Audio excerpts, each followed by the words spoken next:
think we have to understand that the threats to freedom are not simply as a result of what happens in legislatures. Yes, you got to win those fights. The left is trying to impose its agenda through a wide range of arteries in our society, including corporate America. So we have fought against corporate wokeness. We are going all out against ESG, this environment, social governance. We banned ESG in our pension investing. We're passing legislation to broaden that and to make sure that Floridians are not discriminated against by banks and other financial institutions because they own guns or they're a Christian or they're a conservative. Woke banking is using the financial might of Wall Street and some of these other entities and using that to try to impose an agenda on you which could never win at the ballot box. They're not accountable to anybody. They simply try to do this, and they try to say that they're for social justice. So we recognize that as a threat to freedom in the state of Florida. We also recognize a threat to government colluding with some of these folks. And one of the things we're going to ban in Florida this year is the idea of a central bank digital currency that they're trying to do. This is something where they want the Fed to control a digital dollar. And guess what will happen? They're going to try to impose an ESG agenda through that. You go and use too much gas, they're going to stop it. They're not going to honor the transaction because you've already bought more than what they think. You want to go buy a rifle, they're going to say, no, you have too many of those, you can't do it. So it's ceding the power of our financial freedom to a central bank, which does not have our interests at heart. So I think all states need to band together, need to say we're not doing this central bank digital currency, and we're going to let you be in charge of your own finances. But what we've seen, whether it's education, whether it's the bureaucracy, whether it's corporate America, is there is a left-wing agenda that is being imposed on our society. And in Florida, we've just said no.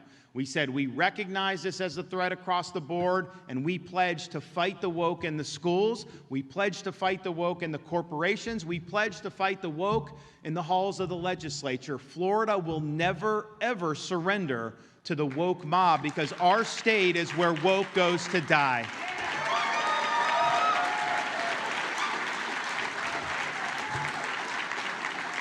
Now, we're proud of the stands we've taken. We're proud of the success Florida has. And one of the things I kept noticing during the last campaign were the vast majority of Floridians were really satisfied and happy with the trajectory of Florida, but they were very pessimistic about the trajectory of the United States of America. And why not? You look what's going on in D.C.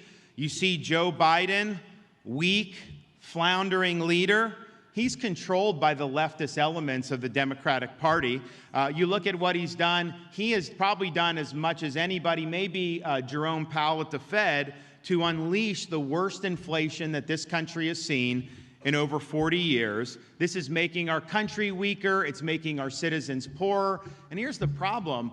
They've mismanaged this from the start. Massive trillions of dollars of fiscal stimulus, trillions of dollars of the Fed printing money. What do you think is going to happen? Of course you're going to end up having inflation. And so what they're trying to do, they tried to hike interest rates last year. They did that very rapidly, but that's created major problems. And so what do they do when you have problems at a bank in like Silicon Valley, which is basically doing very wealthy people and servicing that community? They make some mistakes. They are not in a good position. So the Fed, Treasury, FDIC, they bail out Silicon Valley Bank.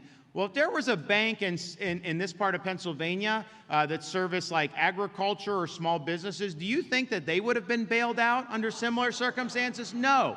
So what they're trying to do with their policies is make all of us deal with the harm, but the elites get insulated from their decisions. And so they've now pumped another $400 billion back into the economy. That is going to increase inflation. And so we've got some look, I'm happy with Florida's economy. We're clicking, But all these other things that are coming on the top with the inflation, the interest rates, and all the regulation, it's causing big problems. And I think, unfortunately, there's likely to be stormy days ahead. Part of the reason is Biden's waged war on our own domestic energy production. We have resources here in this country that we need to be using, and using to the hilt. It's an issue of national security in addition to the economy.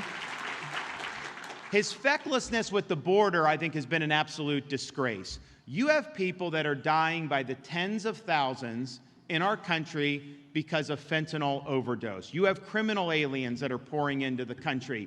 And forget about even the bad stuff, just the sheer number of having millions and millions of people that we don't know who these people are, dumped into communities all across America. What does that do for social services, education, criminal justice, all these things? It creates huge burdens, and he's basically just turned a blind eye to all of that. It's been a massive dereliction of duty. And of course, he sits atop an unaccountable administrative state.